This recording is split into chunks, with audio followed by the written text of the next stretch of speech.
मानते हुए उन्हें प्रणाम करता हूँ। एक टाइम लुई ब्रेल की तरह मेरी भी आंखें बाद में खराब हुई और यूं लगा कि अब तो जीवन भिखारी जैसा हो गया, क्योंकि तब तक हमने सोना में या आसपास कहीं भी किसी नेत्रहीन को कार्य करते नहीं देखा था। लेकिन मुझे एक नेत्रहीन ने ही दिशा दिखाई। एस शुक्ला जी ने मेरे जीजा जी को ही उन्होंने बताया, जब उनकी बात हुई होडल में, तो उन्होंने फिर पानीपत का रेफरेंस दिया। इसलिए मैं धरती को बार बार नमन करता हूँ। आदरणीय माननीय मंत्री महोदय ओपी यादव जी, आपका स्वागत है हमारे संघ के इस प्रोग्राम में और विशेषकर इस अवसर पर। मैं अपने साथियों की एक गलतफहमी जो आमतौर पे होती है वो मंत्री जी आपको बता देता हूं। ये बुरा मानने वाली बात नहीं, लेकिन आप लोगों ने जो एक सोच बनी हुई थी वो गलत साबित की, आप सही साबित की।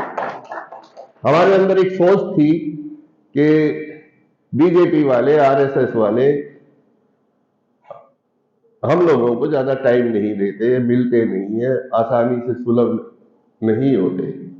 और मैं आपको ये बताऊं कि ये सोच एक बार नहीं, 2015 से बार बार आप साबित कर रहे हैं कि आप पहले की सरकारों से कहीं अधिक सुलभ है।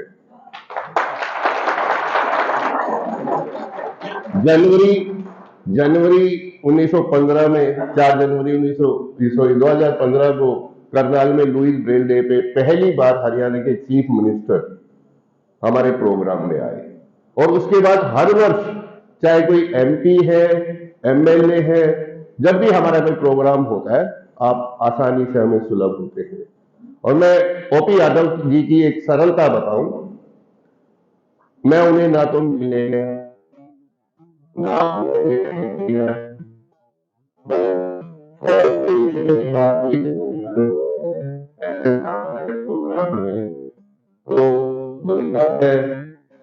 कल 4 जनवरी को पानीपत आपके ही इंस्टीट्यूट में कर रहे हैं, तो उन्होंने कहा ठीक है मैं आ जाऊंगा।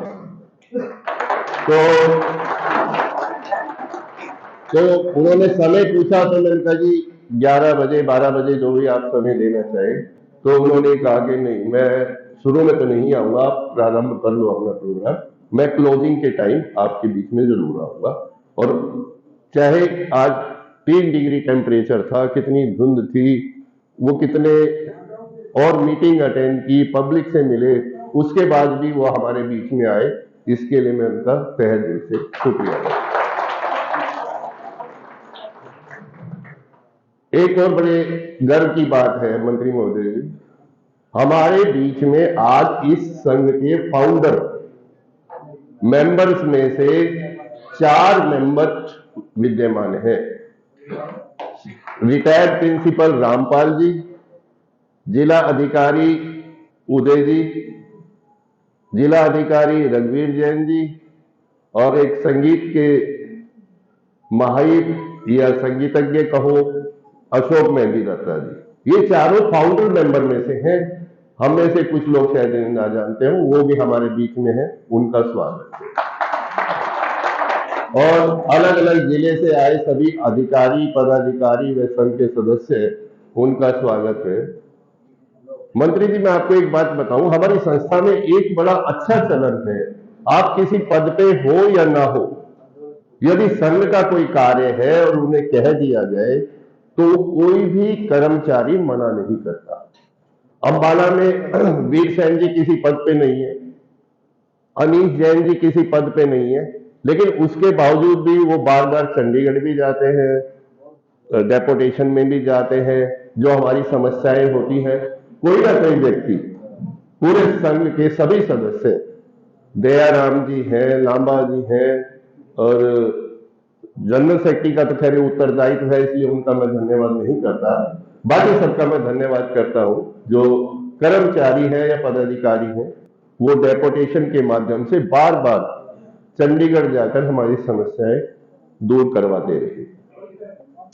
मंत्री जी, हमारा एक कुछ समस्याएं हैं, या मेरा आपसे एक विशेष अनुरोध है कि आप इन पे जरूर हमारी सहायता करो।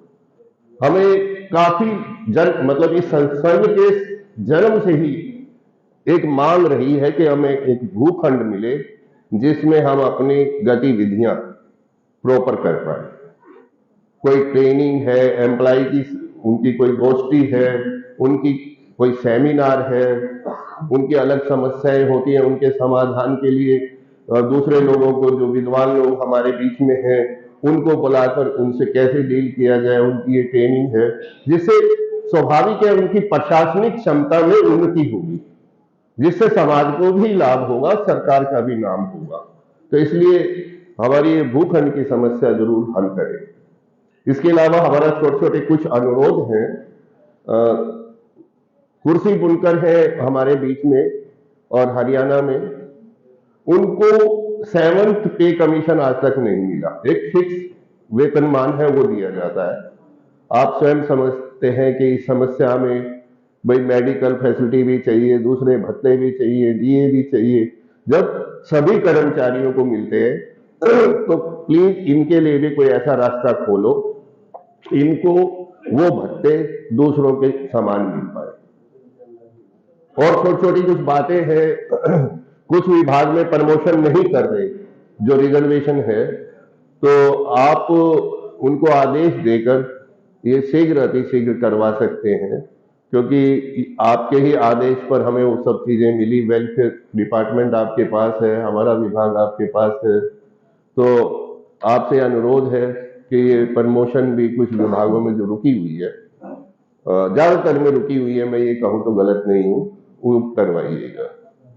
एक आयुष्मान कार्ड की सीमा है 1,80,000 कि उससे नीचे जो होगा उसको आयुष्मान कार्ड बना सकता है।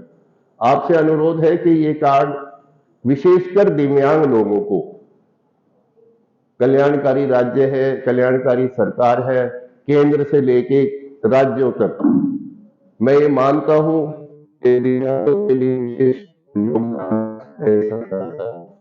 तो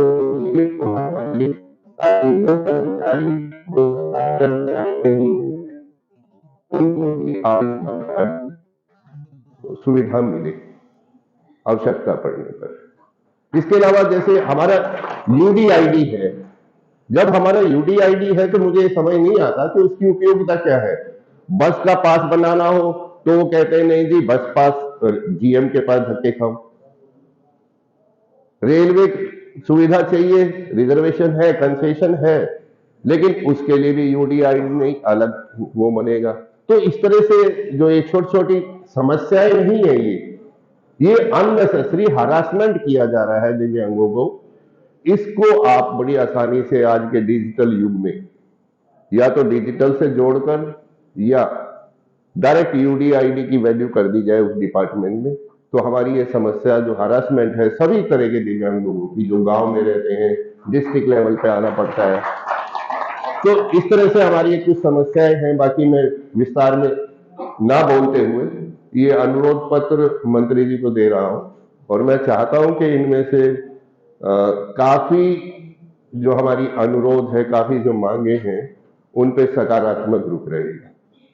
और एक बार फिर विभाग से आए अधिकारियों का, जिला सोशल वेलफेयर का और मैडम कालरा का मैं सबका तहे दिल से धन्यवाद करता हूं कि आप लोग इस सर्दी में हमारे बीच हमारे हौसला अफजाई के लिए है, लुइस ब्रेल को श्रद्धांजलि देने के लिए है। इसके लिए आप सबका धन्यवाद।